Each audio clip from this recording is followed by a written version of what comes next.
So again, we're going to look at derivatives of trigonometric functions. We've already discussed the derivative of sine x and cosine x. So next we're going to look at the derivative of tan of x. And we're just going to use our derivatives of sine x and cosine x to help us develop the derivative for tan of x. So we're going to use the quotient identity for tan of x, and that's equal to sine of x over cosine of x. Next, we're going to take the derivative using the quotient rule, so f prime of x is equal to p prime q. So the derivative of sine of x is cosine of x. So p prime q is cosine x times cosine x minus pq prime, which is sine of x times negative sine of x. That's the derivative of cosine of x all over cosine x squared. So we're left with cos squared x plus sine squared x over cosine squared x. And using Pythagorean's identity, which states that cos squared plus sine squared equals 1, we get 1 over cos squared x. But many books change this to secant squared x, using the reciprocal identity 1 over cos squared equals secant squared. So the derivative of tan of x is equal to secant squared x. So again, two identities we used here.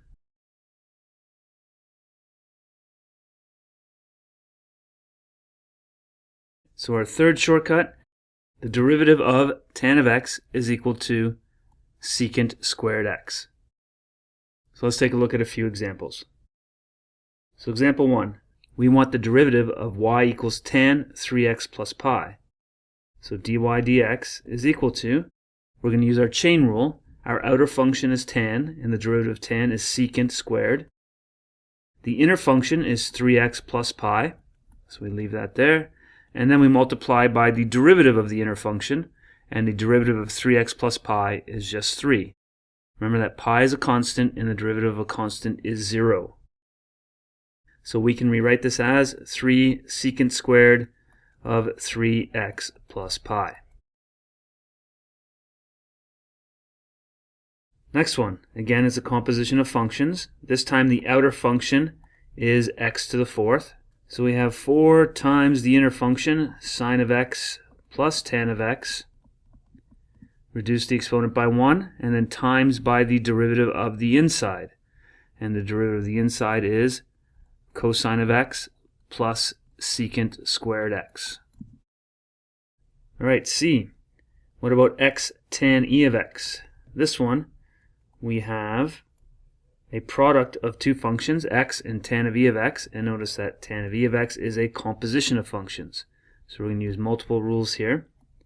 So we have h prime of x, so p prime q would be 1 times tan of e to the x plus x, so this is p prime q, so this is p q prime, and q prime would be secant squared e to the x times the derivative of the inside, and the derivative of e to the x is e to the x.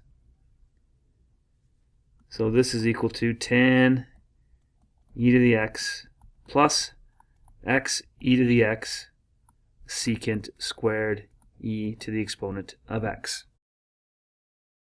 And finally, our application type question. I want to know where the tangent to this curve is horizontal, or where does it equal 0. So first of all, let's determine the slopes of all the tangents, so f prime of x.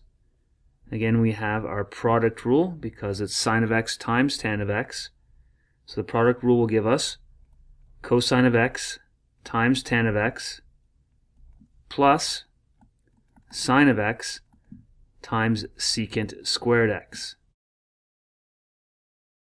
And since we're going to have to set the derivative equal to 0, we should simplify this expression.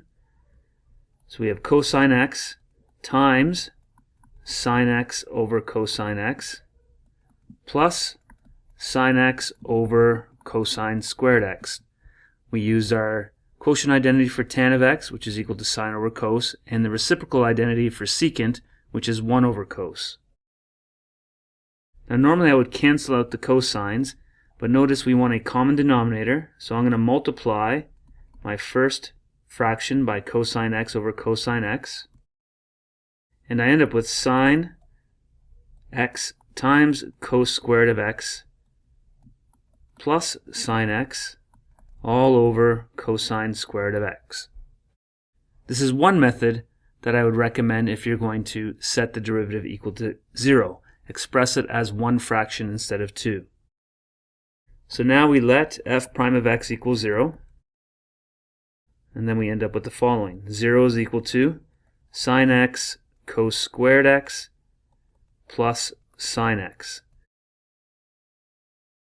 For this one I would common factor, so I get sine x equals cos squared x plus 1.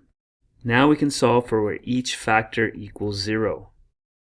So we have to solve for where sine x equals 0, and where cos squared x is equal to negative 1, therefore where cos x is equal to plus or minus the square root of negative 1. And for this case, this is never true. So we don't have to worry about this factor. So where does sine of x equal 0? Well, what I would recommend is you draw sine of x, and where is that equal 0? We can see that's at x equals 0, x equals pi, and x equals 2 pi. So there are the x values where the slope of the tangent is equal to 0.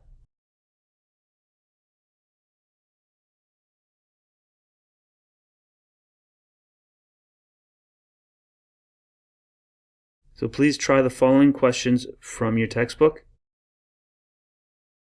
and good luck.